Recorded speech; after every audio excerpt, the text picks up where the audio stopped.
Good morning, everybody. We'll just give another minute or so to let everyone drop in who's going to drop in.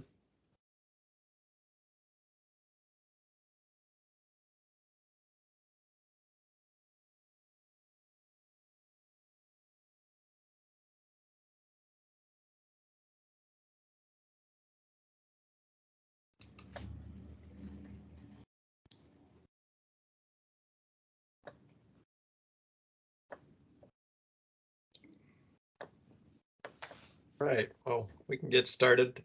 Again, good morning. My name is Padraic Monks. I'm the program manager with Vermont DEC's Water Infrastructure Finance Program. And with me today is Meagan Stettnisch. She's the coordinator for our Stormwater 3-acre funding program. Hello. So we appreciate you coming to take time, to hear what we've got planned for the first phase of our funding. And it's really helpful for us to get your feedback, hear your questions. At this point, it is a draft plan. We're hoping to, implement it fairly soon. Hearing from you before the ink dries on the paper is always super helpful for us. Just in terms of we've got a presentation we can go over to describe what we're thinking for our rebate plan. Just a reminder, if you would keep yourself muted until we get to a question and answer phase. And we've got an hour and a half today, which is more than enough time to cover our presentation. So hopefully we'll have enough time, or should have plenty of time, to cover everybody's questions. I guess, Kevin, I see you're here with us. Did you, in terms of order of operations, did you guys want to say anything about Permit Navigator working with your office, or? Thanks, Patrick. I could go now real quickly. So here we have a question though from Chris. Maybe we should let her ask. I have a coworker that did not get the link to this that should be on this call. Can you send me the link so that we can I can send forward to her to have her included, because she's our project developer and she should probably be part of this. I can send that. Thank you. No problem. So thank you, Patrick. Like I said, I'll go quickly. My name is Kevin Anderson. I work in our Office of Planning. I recognize several people on this call. It's good to see you all. Our office kind of works across the agency's departments, primarily on Act 250 and Public Utility Commission permitting. Secretary Moore has asked that we help track the permitting associated with some of our ARPA projects, and for those that are more complex, to help facilitate that permitting. And by complex, we mean projects that maybe require several DEC permits or an Act 250 permit. So if you've yet to enter the permitting for your stormwater project, if it's a project that is going to need 250 permit or that may require several DEC permits, you should feel free to contact me. We can help with this kind of permit coordination work. We're still learning kind of what that will entail, but it might mean sort of pre-reviewing an Act 50 application to square away agency issues before you file that. It could be gathering programs, our programs, to talk about cross-cutting issues. I think of things like stormwater infrastructure in wetland buffer zones or floodplains, that kind of thing. So that's really all I wanted to say. I am easily reached by email, kevin.anderson@vermont.gov. Sorry, Kevin, if everyone else could just mute, that'd be great. Thanks. Thanks. And then you can find my contact information on ANR's Office of Planning page as well. And I'll stick around through the webinar if there are any questions about this aspect of the work. Thanks again, Patrick. Yeah, great. Thank you, Kevin. So we are here to talk about stormwater funding, but while we're talking about stormwater, I told us Chip Chunfanya and the Stormwater Program, I would just take this opportunity to just give folks a reminder that currently the permitting threshold for new projects and redevelopment projects for requiring a stormwater permit is 1 acre of either new or redeveloped impervious surface. That threshold will become 1/2 acre on July 1st. So if you are planning a project, just a reminder to check in with the Stormwater Program because the permit thresholds are changing. And that change was put into action by the legislature several years ago, but it is just going into effect now. So yeah, we're here today to talk about funding for 3-acre sites. Just briefly, a 3-acre site is a project with 3 or more acres of impervious surface. Impervious surface being hard surfaces like roofs, roads, parking lots, water that water runs off of rather than through. And as a result of Act 64, going back to 2015, the Vermont Clean Water Act, projects that have 3 or more acres of impervious and where that project did not get a permit based on either the 2002 Stormwater Manual or later standards, those projects are required to come in now and obtain permit coverage. I know some of you are either property owners affected by this regulation or organizations that help these property owners and consulting engineers. So we, and I'll get into the formal presentation in a moment, but we have ARPA funds. Some of those ARPA funds have gone to fund the first phase of this overall program, what we call our P3 projects, public-private partnerships. That's a fairly small universe, 7 or so projects. So that leaves, and then there's another chunk not funded through ARPA, but our projects that are getting funded through our Green Schools initiative. Still, with that said, that leaves us with on the order of 700 projects. So as we've tried to come up with a funding program, we need to be mindful of the sheer volume of projects. We can't just do these through like a normal grant program where each project would come in and we'd review the cost estimates and so on and so forth. We don't begin to have the staff, and there isn't enough time to do it that way. We also understand that projects are under a fair amount of pressure time-wise right now. Some projects, their deadline for applying for permit coverage has already come and gone, and others are coming up soon. So our goal, with this program is to get projects some funding quickly to get through the permitting phase, and so that we and you can then turn to construction, which is getting permitted is a big step for a lot of projects, but obviously for projects that are going to require construction of new stormwater systems, that's a much bigger step. So once we have this funding program underway, we do have another sizable amount of ARPA funds coming, hopefully this year, and those funds will be primarily dedicated to construction funding. So again, I'll jump to the presentation in a second, but essentially what our proposal here is a rebate program where projects will be funded based on a formula of, it's a flat $1,000 per site plus $2,000 per acre of impervious surface. And that's the impervious surface that's subject to the 3-acre requirements with a maximum of $9,000 paid out. We understand that for a lot of projects, that's not going to cover the complete costs. That's understood. We don't have, sufficient funding to cover everyone's full cost of getting a permit, especially if we are to, retain funding to cover, the construction phase of this overall effort.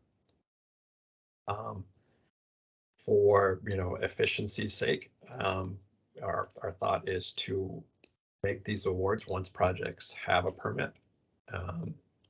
But once the Stormwater Program has reviewed the project, verified the amount of impervious surface, confirmed that the project meets the requirements, projects granted stormwater permit authorizations. Once we have that in a completed form, we'd be able to make the disbursement. we understand that, for some projects that, creates the obstacle of like, well, if I don't have enough money to pay up front, where does that leave me? Is my engineer going to be willing to wait until I've received that rebate, and so on and so forth? We sort of, really looking forward to hearing your input and thoughts on, on this approach and any suggestions you have. So I can quickly pause here if anyone's got any, sort of questions about what we're going to cover today, but otherwise I can jump into the more formal presentation that'll hopefully cover some of the questions you're likely to have. All right, seeing no hands jumping up, I will jump into our PowerPoint.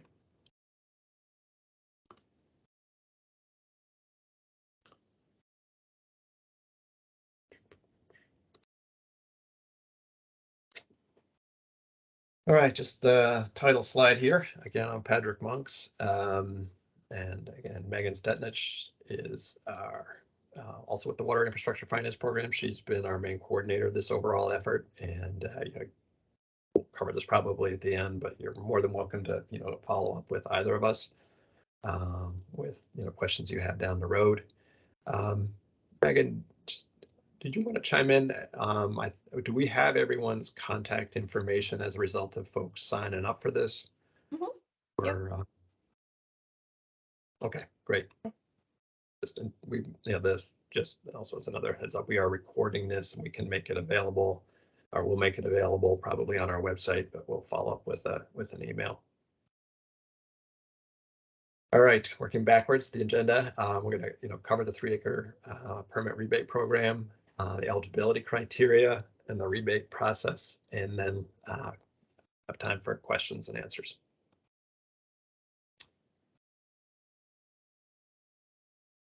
All right, so the program, the program provides a rebate for the portion of the costs associated with obtaining coverage under General Permit 9050. What does that mean? Some projects are, what I would call a pure 3-acre project. Let's say they've never had a permit. They've got 4 acres of impervious surface. That entire 4 acres requires a permit. So their rebate would be based on that 4 acres. Other projects are a combination, meaning portions of the project. Perhaps they did an expansion a few years ago and the expanded portion received a permit based on 2002 or later standards. Any acreage that is covered by one of those more modern era permits would not be covered by this rebate program. So a project might come in, say, also a 4-acre site, let's say 3.5 acres was never permitted or was permitted under older standards. That 3.5 acres would be subject to or eligible to participate in the rebate program, whereas the newer permitted 1/2 acre would not be. It'll be a rolling application process. First come, first served. We, our initial hope, we don't know exactly how many projects will come in, but we do hope to be able to fund all projects. Projects can only receive 1 rebate under the program. And again, we're really focusing on getting up, this program is focused on permit obtainment, not construction expenses. We do anticipate, as soon as we get this program underway, turning our attention to developing a program to assist with construction costs. So yeah, that's what the last bullet says. Subject to future appropriations for the ARPA funding, we may offer funding assistance for construction of stormwater treatment practices at 3-acre sites. At this point, it looks like there's an order of $30 million in additional ARPA funds that would come to assist with that phase. So again, we'll make this PowerPoint available. I know it's a lot of information to throw at you. As currently drafted, and we're open to taking input on this, projects that have only filed a initial notice of intent are not eligible. And just to back up or to pause here, I know not everyone is perfectly conversant in how this general permit works for 3-acre sites. It's a 2-step process whereby the project will first submit an initial notice of intent. A notice of intent is essentially the permit application. And that initial NOI is notice of intent, or NOI, is very basic and requires sort of name, address. It does require an estimate of the impervious surface, but it doesn't get into stormwater treatment design or anything like that.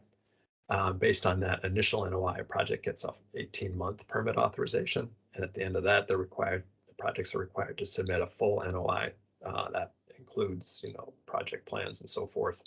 And based on that, projects get a 5-year permit authorization. You're proposing that projects would be eligible for a rebate once they've submitted once they've obtained a permit based on the full NOI. And construction costs, again, construction projects are required to undergo construction prior to the end of that 5-year period based on the full NOI. But this program is not covering construction costs. So eligible projects, impervious surfaces of 3 or more acres as defined in section 1.7 of General Permit 3-9050. Sorry for the the regulatory speak there, but we really just wanted to tie it back and make it very clear that we are covering projects that are 3-acre projects that are required to obtain permit coverage pursuant to the general permit. And section 1.7, section 1.3D. Well, 1.7 covers 3-acre sites. 1.3D refers to projects that are in the watersheds of Lake Champlain, Lake Memphremagog, and stormwater impaired waters. Projects in essentially the other half of the state are also required to obtain permit coverage. However, that permit deadline is not until 2033. So we are prioritizing projects that face the earlier deadline of 2023. And again, projects that have received permit coverage based on a full notice of intent are eligible. And just reiterating, if you've only done the initial notice of intent, they're not eligible yet. And just to clarify here, project means the portion of a project covered by an authorization under General Permit 3-9050. Some common plans of development or phase projects have multiple projects authorized under the general permit, each of which can be eligible for a rebate. So I know that may sound different than what I said earlier about projects only, you can only submit 1 rebate per project. Some projects are essentially broken down into different separate permit authorizations. So in those cases, each one can submit its own rebate. So who is eligible? We're really trying to have this program sync with the stormwater permitting program. So, the entity that applies for a permit is the same one that applies for a rebate. So the permittee or permittees, as identified in the authorization to discharge, that's the stormwater permit, are eligible to apply to receive payment under the rebate program. Where the permittee is a business, an LLC, or homeowners association, probably the entity must be registered and in good standing, Vermont Secretary of State. That's something we're not sure we're going to continue to include because essentially it gets verified through the the stormwater permitting process. The entity that applies needs to be a valid entity, a true entity. And this is our initial thought is that where a project consists of more than one permittee, that rebate may be proportionally allocated to multiple permittees. We're not sure we're going to be able to do that. We'd like to, but we're working with our business office on whether or not that's going to be feasible. We'll certainly clarify that in the final guidance that comes out when we formalize the program.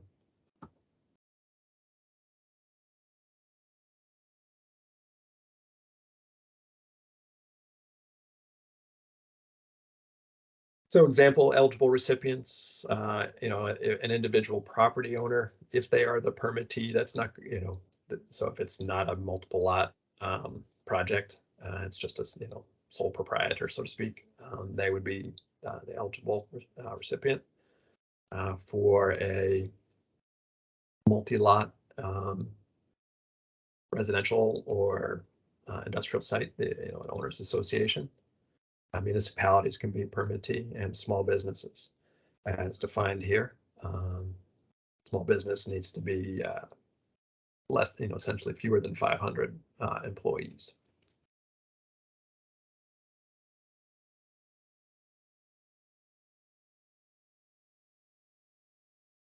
Example, ineligible recipients. We understand that some projects might be looking to stack their funding, because if our funding doesn't cover complete costs, they might seek other funding. But we also want to be careful about not funding the same thing twice. So where we say here, projects that have previously received other state or federal funds for the permitting of the project are not eligible.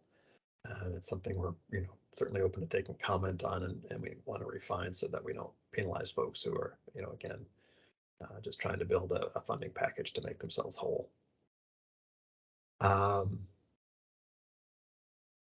I don't know that we aren't necessarily going to be the ones that enforce this, but if you've got any state tax delinquency, that will likely complicate your ability to receive the rebate. That'll be handled by the tax department.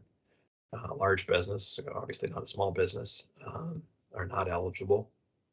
And schools, public, elementary, secondary, post-secondary institutions are not eligible under this program, but should seek funding through our Green Schools Initiative.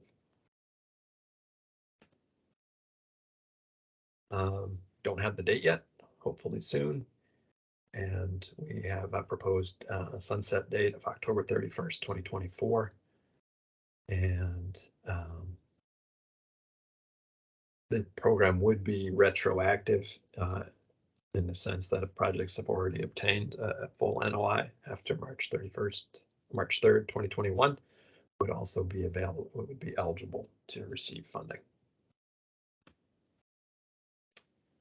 So here's this is the formula we talked about. I know there's a lot of text here, but again, we want to make this the presentation is something you're more than welcome to look back on, and we'll make it available. But the top line is the key part. It's $1,000 per project plus $2,000 per acre of impervious surface with a maximum of $9,000. The rebate amount is based on the impervious surface subject to 3-acre requirements. I covered that, just trying to distinguish between portions of a site that need to be potentially retrofitted versus portions of a site that may be under a more modern era stormwater permit. And that's what the second bullet covers as well. We're getting in, this is the sort of the finer points. The impervious acreage will be rounded to the nearest tenth, and rebates will be prorated. And the last bullet again is the funding formula. Just put down a little more mathematically.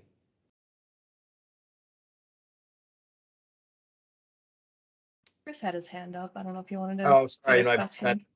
Yep, sure. Go ahead. Yeah, I had a quick question about the formula. It looked, when I first started to calculate it, it's a little deceiving. When I first started to calculate it, I took the 1,000 plus the impervious acres times the 2,000. So just for clarity, you might want to clean that up a little bit, get the formula written up right, just in case homeowner associations are trying to calculate things. And I appreciate that. Yeah, we don't want to waste anyone's time. And all right, thank you. Thank you. So is our sort of our thought on what the application will require. We want to keep it fairly simple, and again, as tied to the stormwater permit as possible. So the permittee name and contact information, the permit navigator number. So Kevin spoke earlier about the assistance his program can provide, but we do have a Permit Navigator. I'm not the most conversant in it, but basically it allows a landowner applicant to walk through and answer a series of questions to help identify other permits that may be needed. And so as a way of sort of ensuring coordination between our various programs, the application will ask for a Permit Navigator number. So that way we know you've taken that first step of identifying other permits that may be needed. Stormwater permit number and permit issue date, eligible impervious surface, the estimated rebate amount, and essentially any other information that we need to verify that you haven't received other funding, that you've got a certificate of good standing, etc., and a W-9 form. Business office tells us we need that.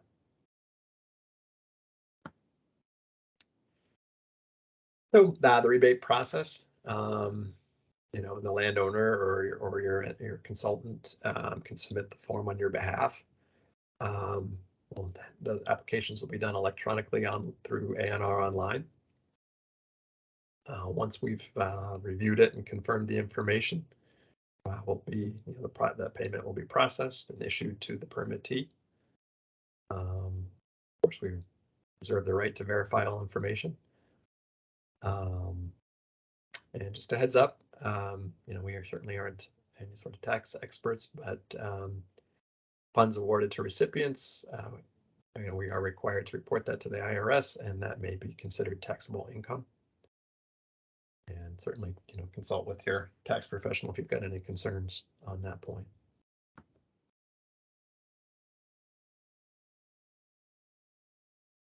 Right. I can jump back to the presentation if folks have particular questions on any of the given slides, but I haven't been keeping track of, well, I guess we've only got maybe one hand up at the moment. Meagan. Yeah, thank you. Can you hear me okay? Yes. Yeah, okay. Thank you for your presentation. So I guess I just had a clarification question. So yeah, you've clarified that folks would be eligible if they have submitted their full notice of intent. So does that basically assume that, they've already done final design on their project? And so final design wouldn't be eligible for the rebate program. It's just obtaining the permit. Yes, but the project needs to have completed their designs in order to get the permit. So instead of using that as the instead of design being the point in time where we say, okay, here are your funds. We know it's final if they've gotten the permit. So that was the thinking there. We have also given some thought to, well, maybe it should be based on the initial notice of intent. To allow projects to have the funding in hand, so to speak, to to move forward. It's definitely intriguing. We have to balance that, like, okay, when they know what happens then if the project doesn't move forward. And we haven't even run this by our business office and our legal folks to make sure that we could do that, but it was a more recent thought to address concern. So we're still scratching heads on that one. Yeah, I'm wondering if somewhere like where you talk about, you have to have your final notice of intent, if you also maybe somehow explain like your final design must be complete. I don't know if that'd be helpful or not.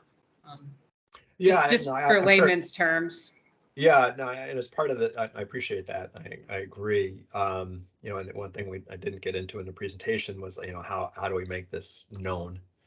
And the Stormwater program has sent out a couple different rounds of communication to affected landowners. Just one going back a couple of years saying, you're a 3-acre site, this is what it's going to mean, and we'll be back in touch. And so they'll be doing that again, and as part of that, we can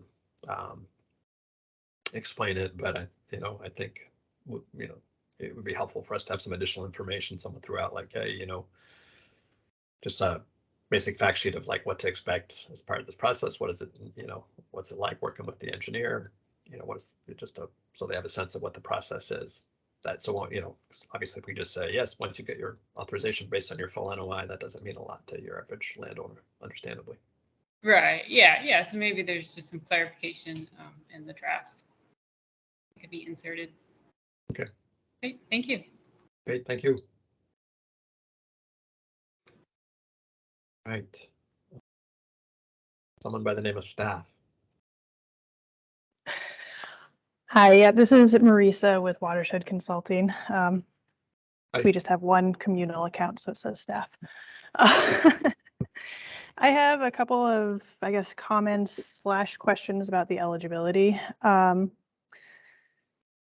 know that you say that you can't use this funding if the project has already received state or federal funds. We do have one specific project that has received funding through a block grant that has a 50% match, but it is a low income mobile home park, and that 50% match is pretty burdensome on them, and they're trying to figure out other ways to fund it. So I guess that would be one instance where they would definitely benefit because that 50% match is going to be a problem for them. Yeah. Yep. So I just wanted to bring that one up. And then the second one was about the schools not being eligible for this. We all have a couple of school projects that their design and full NOI permitting predates the Green Schools Initiative. Their permits are currently in review, and the Green Schools Initiative does not have a mechanism for providing refunds for the design phase. So I guess would you consider providing funding through ARPA for schools in that situation? Yeah, no, that's a good point. We can consider that. I think we could perhaps change that to basically schools that are eligible to participate in green schools are not eligible for the rebate. But if you're not eligible to participate in green schools, then you could potentially be eligible to participate in our program. And to your earlier comment, yeah, I mean, we really don't want to prevent projects from building a complete funding package. We threw that language in initially just to prevent folks from getting paid twice for the same thing. We can, would welcome input on how to do it, and we can talk with others who in the agency who are involved in funding. But perhaps with verification that the total reimbursement won't exceed cost, then we could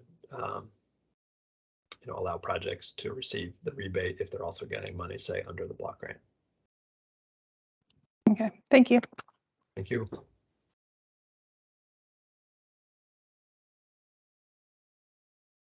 Lindsay.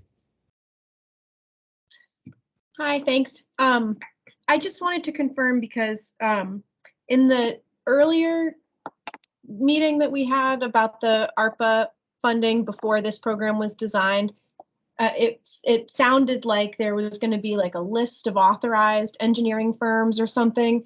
It hasn't been mentioned, so we held off on anything waiting for that because we wanted to make sure we would get this funding. But it sounds like now you can work with anyone and it's just a reimbursement after you get the permit, or is there still a list? Or yes, no, thanks. That totally slipped my mind. Just I was going to start that with my rambling preamble, but that the initial plan was, as you said, to perhaps set up various engineering service contracts with specific firms, and we moved away from that based on just a need to move quickly, and in part to do exactly what you said, to allow folks to work with firms that they have established relationships with. Got it. Okay, great. Thank you. Yeah, thank you. We may move back to that model when we get into the construction phase, but certainly we haven't worked out that detail yet. Okay.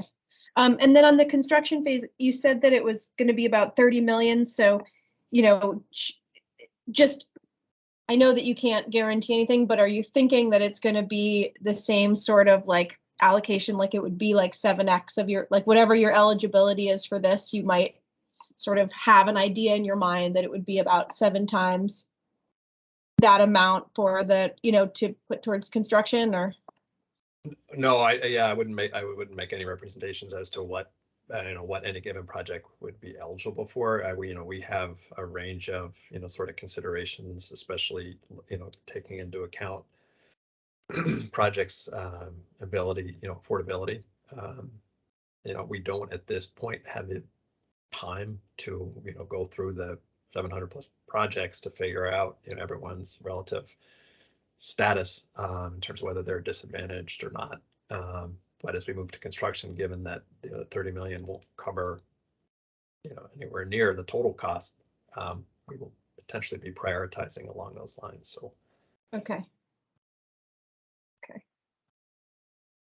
Thank you. Thank you.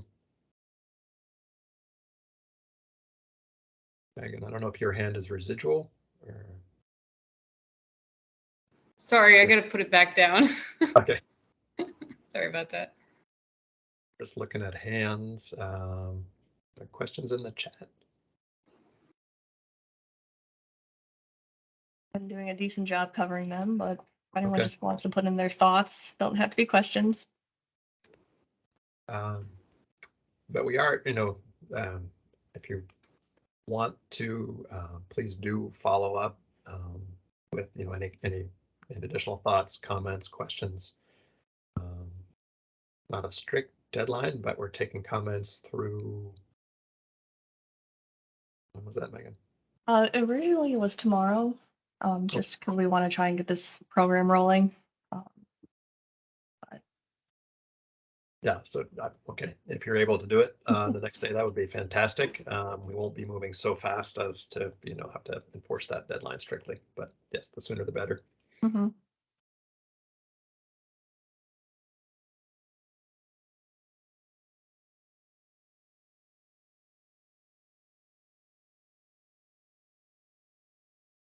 Okay, Megan, I didn't. Your hand up again. Yeah, I actually meant to put it up that time. Okay. I didn't put it down. Yeah, just a follow-up question. So now that you've received some comments today that might apply to your presentation, will you be revising the presentation and then kind of when do you think you might post it? Well, certainly we'll revise our we'll be posting a essentially a program description and summary. Yeah, I think we can certainly update the PowerPoint as well.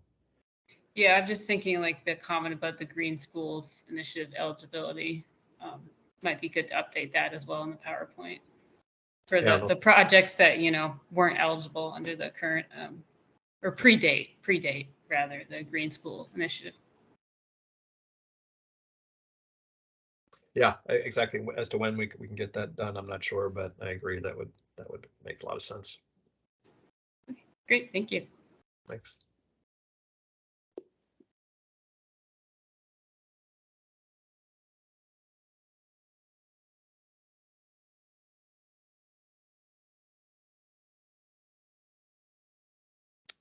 All right.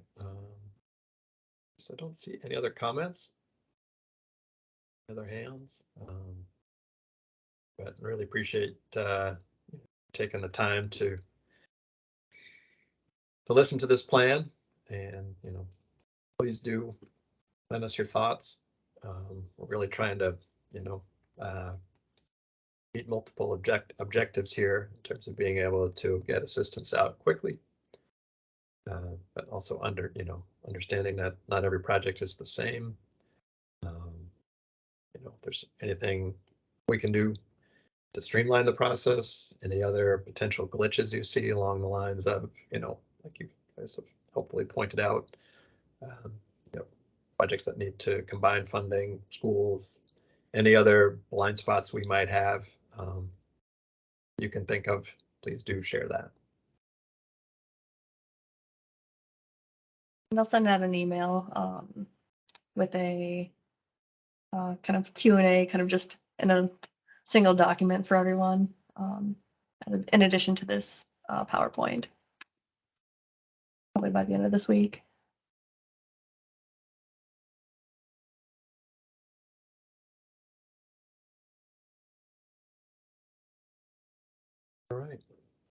Any last minute thoughts?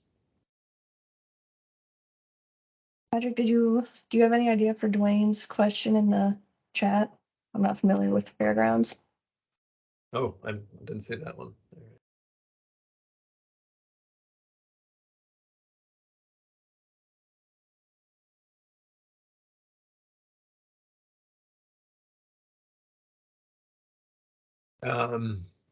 Yeah, I mean, every project will be, it's not so much about priority.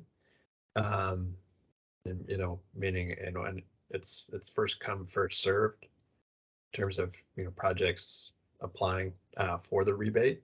And the amount of the rebate is based on the formula I described earlier in the meeting, and that's covered in the PowerPoint. It's again $1,000 per project plus $2,000 per acre of impervious surface, with the maximum rebate of $9,000.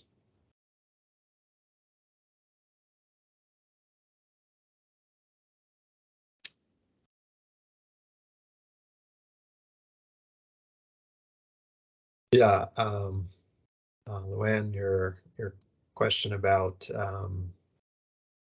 what happens if a community does not have the funds and can't afford the design.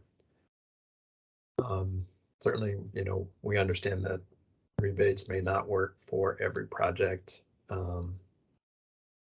Or, once we have this program up and running, we'll continue to give thought whether we need an additional supplemental program. Exactly what the what the eligibility criteria would be and how much we would potentially have available. We don't know at this point.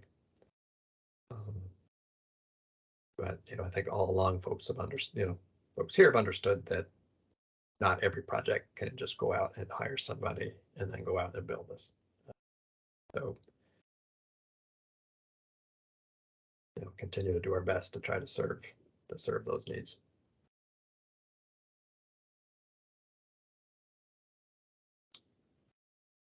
Chris's comments, I think that the quiet people are out there trying to figure out how they're going to manage this mandate and try to comply with state regulations without the money to do the projects. Some of these projects are low, moderate income housing developments. How do we do this? Yes, I agree. I hear you. And again, especially as we move to construction, understanding that we don't have the funds to cover all needs, and smaller projects don't necessarily have the same access to other types of funding, like the state revolving loan fund that municipalities can apply for. That we want to prioritize those types of projects, and we'll be starting to develop criteria for that program, and we'll certainly be reaching back out for input on how best to structure that.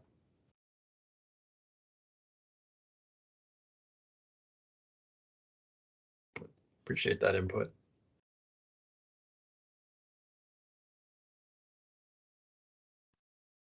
Sorry, just to clarify, which program were you just talking about? Well, it's basically our next phase. We expect to dedicate on the order of $4 million to the rebate program, and then there's another 30 million coming.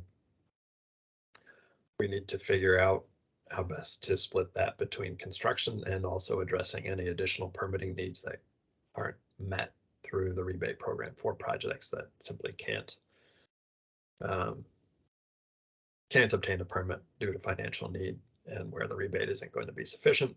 What should we do for them? And then also, as we develop our construction funding program, we want to prioritize funding for projects with the greater financial need, where the permittee or the applicants lack the financial capacity to construct the required stormwater system. Okay, so there may be additional funding for design permitting for low income scenarios then? There may be, yes. Okay. yeah, again, given the sheer number of projects and the time constraint, we haven't had the ability to run through all the projects and, figure out exactly who they are and what criteria we might use to, to identify them and prioritize them.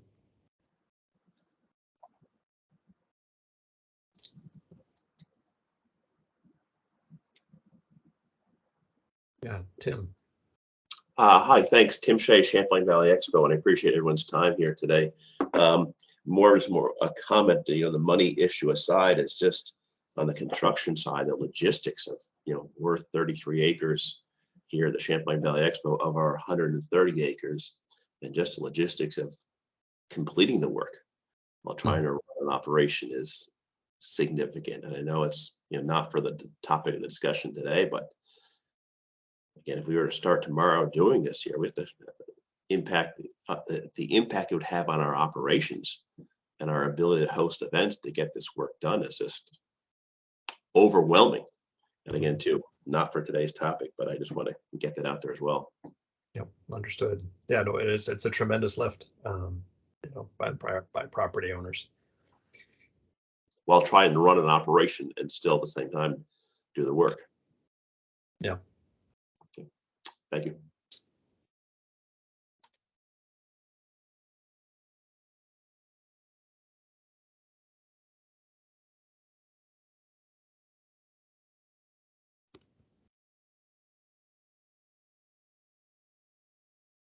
Just scrolling the hands. That's it.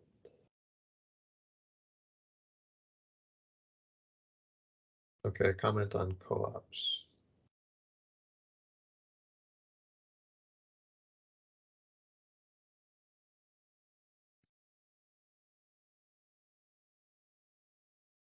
Okay, I don't think our rebate program would exclude co-ops. Certainly don't intend to. So if there's anything in the wording that comes out to suggest we would, then we'd want to fix that.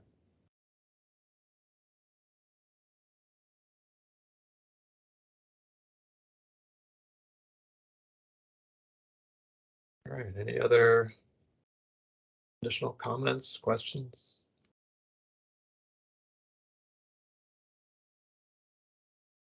Tim, was that a legacy hand or did you have another question? Legacy hand. All right, cool.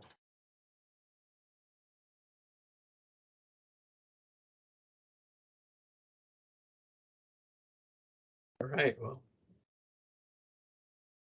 in the absence of more comments or questions, I guess that's wraps it up for this morning. Get a little extra time back on your schedule. But again, I really appreciate the input. Super helpful for us, and we hope to get this program up and running as soon as possible, so we can turn our attention to some of the trickier components of the overall effort. And again, feel free to follow up with us. Thanks again. Take care, everybody. You can stick around for a minute if anyone's got any last seconds.